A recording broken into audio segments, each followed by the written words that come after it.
In this tutorial, we are going to learn how to take a design and a prototyping tool like this Adobe XD and start creating it and turning it into a web page.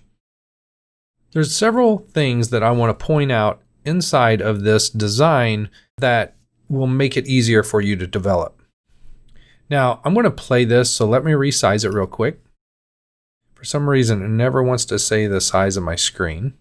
Okay, so I'm playing this, and notice the entire layout. So we have a navigation up here at the top, and we have this home header on the left-hand side. And if we scroll the page, we have a footer down here at the bottom.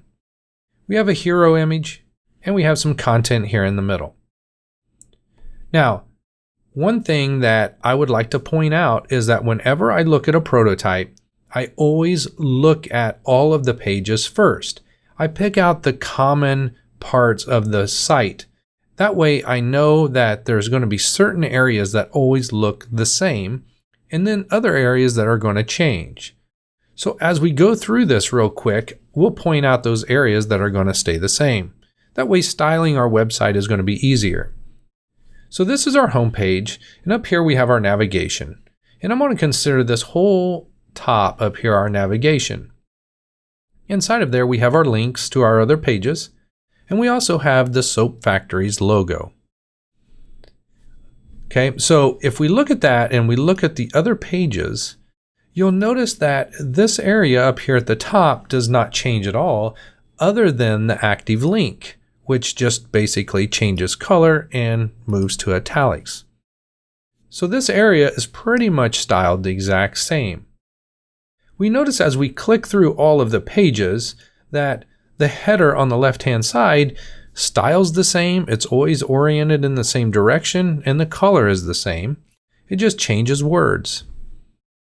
Okay, and that's the only thing that changes. So we can use those styling properties to do each one of those, so it should be relatively easy.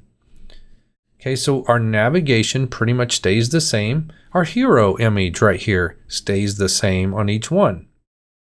We also have our left header, and it stays the same. Now, if we click on the About, notice the footer stays the same in all of them as well. So we've got 1, 2, 3, and 4 areas on our website that's all going to stay the same. Just this middle content area changes, so that's good to know. So we can start laying out a big structure of our page and have this content area in there just changing the content in here, and that's the only area that we would focus on each page is just the middle content. So we're going to spend most of our time laying out our home page and then just doing a save as to create the rest of these pages. The only thing that's going to change in the rest of them is this middle content. Let's go look at our Adobe XD file a little bit more. I want to point out that this design was made by a friend of mine named Muj, and he is a great designer. And if you ever need any design work done, I would highly recommend calling him. I will link to his portfolio down in the description. Okay, now I would like to show you what he's offered us in this Adobe XD file, which I really like. One is the color palette. Okay, so we can click on any of these and get the hex color that we need. This is very, very important because a lot of times, a lot of people will have to open it up in Photoshop or some other color picker tool and get that color out. And here, he's laid this out very nice for us, so we can pick all of these colors. Next is we can pick the size of this. For instance, down here in the footer, I'm going to click on that because I know this is a rectangle box that is the full width. And if we look at the size, it is 1920 pixels wide. Now most, laptops and screens are roughly 1920 or bigger if they have a desktop. So we want to make sure that ours displays correctly on all of them. But if it goes beyond 1920, we just want them to see a white background. So we'll talk about that. But one thing that we know is the max width is going to be 1920. So this will tell you like what image is used, tells you what color is used, what font is used. Is it bold? What's the font size?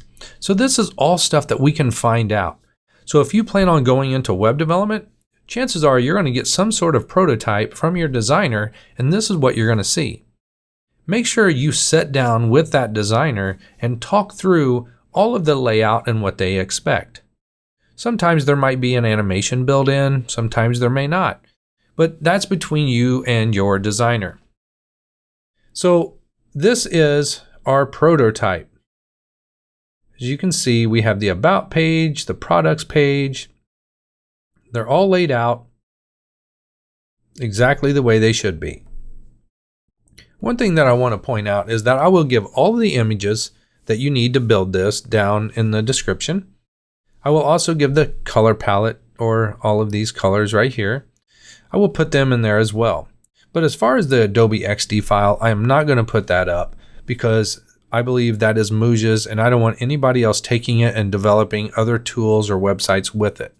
So I'm sorry that I won't give that out, but you still have all of the assets you need to do this. Okay. I will also upload the PDFs that also show the screens in the full view. Now, if you're wondering how you're going to get all of the details, one, I cover them. Okay, so just like this image right here, I will point out how wide it is, the height, the color if need be, and all of that kind of thing. And you can pause the video and get all of those properties that you need. So you'll have the images, you'll have the sizes, you'll see everything that you need to create this website. So, and you can watch me follow around in Adobe XD and learn how to use the tool as well.